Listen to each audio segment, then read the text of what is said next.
Elizabeth's spirits soon rising to playfulness again. She wanted Mr. Darcy to account for his having ever fallen in love with her. "How could you begin?" said she. "I can comprehend your going on charmingly, when you had once made a beginning. But what could set you off in the first place? I cannot fix on the hour, or the spot, or the look, or the words, which laid the foundation. It is too long ago. I was in the middle before I knew that I had begun. My beauty you had early withstood, and as for my manners, my behavior to you was at least always bordering on the uncivil, and I never spoke to you without rather wishing to give you pain than not. Now be sincere. Did you admire me for my impertinence? For the liveliness of your mind? I did. You may as well call it impertinence at once. It was very little less. The fact is, that you were sick of civility, of deference, of officious attention. You were disgusted with the women who were always speaking, and looking, and thinking for your approbation alone. I roused, and interested you, because I was so unlike them. Had you not been really amiable, you would have hated me for it, but in spite of the pains you took to disguise yourself, your feelings were always noble and just, and in your heart, you thoroughly despised the persons who so assiduously courted you. There, I have saved you the trouble of accounting for it, and really, all things considered, I begin to think it perfectly reasonable. To be sure, you knew no actual good of me, but nobody thinks of that when they fall in love. Was there no good in your affectionate behavior to Jane while she was ill at Netherfield? Dearest Jane, who could have done less for her? But make a virtue of it by all means. My good qualities are under your protection, and you are to exaggerate them as much as possible, and, in return, it belongs to me to find occasions for teasing and quarreling with you as often as may be. And I shall begin directly by asking you what made you so unwilling to come to the point at last.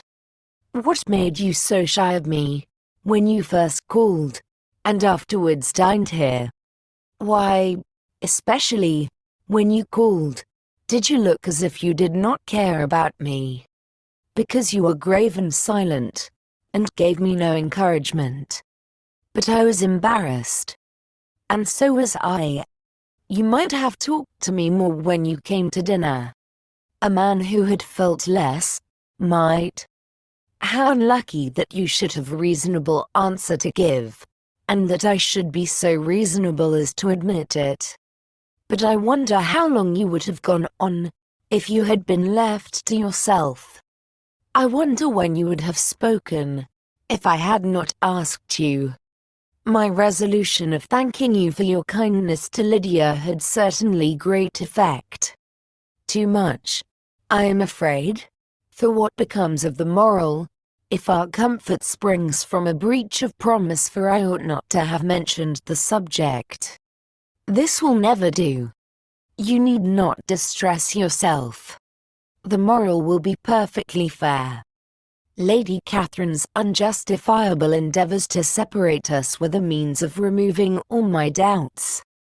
I am not indebted for my present happiness to your eager desire of expressing your gratitude. I was not in a humour to wait for any opening of yours.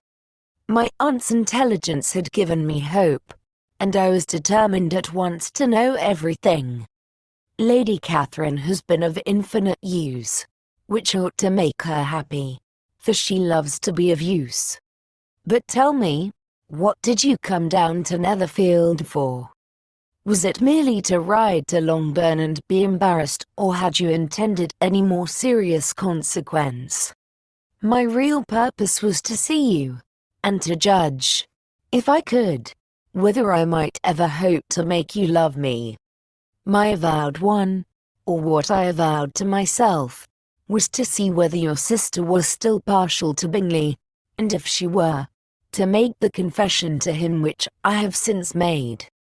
Shall you ever have courage to announce to Lady Catherine what is to befall her? I am more likely to want more time than courage, Elizabeth. But it ought to be done, and if you will give me a sheet of paper, it shall be done directly. And if I had not a letter to write myself, I might sit by you and admire the evenness of your writing, as another young lady once did. But I have an aunt, too, who must not be longer neglected. From an unwillingness to confess how much her intimacy with Mr. Darcy had been overrated, Elizabeth had never yet answered Mrs. Gardiner's long letter, but now, having that to communicate which she knew would be most welcome, she was almost ashamed to find that her uncle and aunt had already lost 3 days of happiness, and immediately wrote as follows: I would have thanked you before, my dear aunt, as I ought to have done, for your long, kind, satisfactory detail of particulars, but to say the truth, I was too cross to write. You supposed more than really existed. But now suppose as much as you choose. Give a loose rein to your fancy. Indulge your imagination in every possible flight which the subject will afford. And unless you believe me actually married, you cannot greatly, you must write again very soon, and praise him a great deal more than you did in your last. I thank you, again and again, for not going to the lakes. How could I be so silly as to wish it? Your idea of the ponies is delightful. We will go round the park every day. I am the happiest creature in the world. Perhaps other people have said so before, but not one with such justice. I am happier even than Jane. She only smiles. I laugh. Mr. Darcy sends you all the love in the world that he can spare from me. You are all to come to Pemberley at Christmas. Yours, etc. Mr. Darcy's letter to Lady Catherine was in a different style, and still different from either was what Mr. Bennet sent to Mr. Collins, in reply to his last. Dear Sir, I must trouble you once more for congratulations. Elizabeth will soon be the wife of Mr. Darcy. Console Lady Catherine as well as you can. But, if I were you, I would stand by the nephew. He has more to give.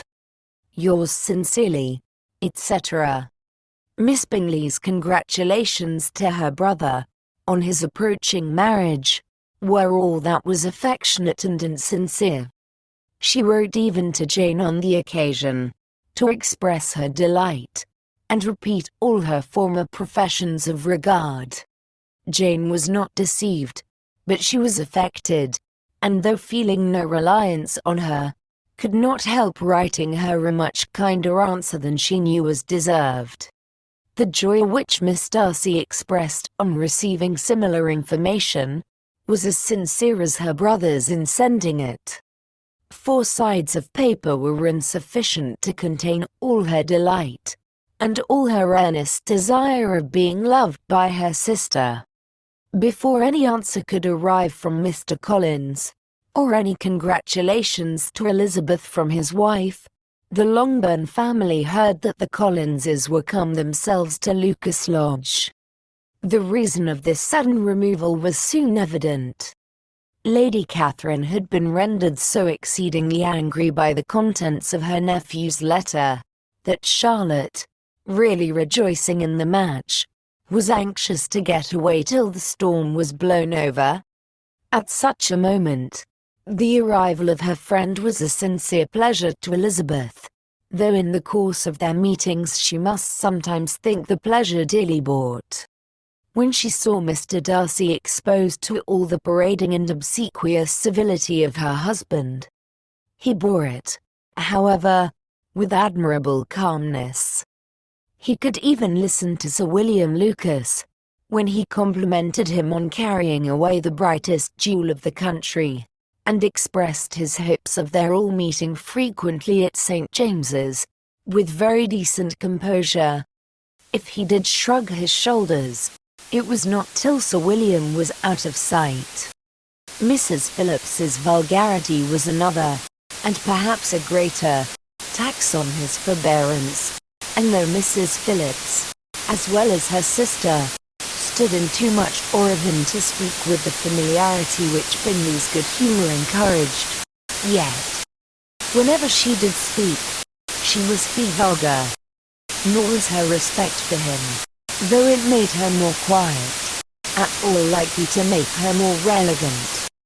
Elizabeth did all she could to shield him from the frequent notice of either, and was ever anxious to keep him to herself, and to those of her family with whom he might converse without mortification.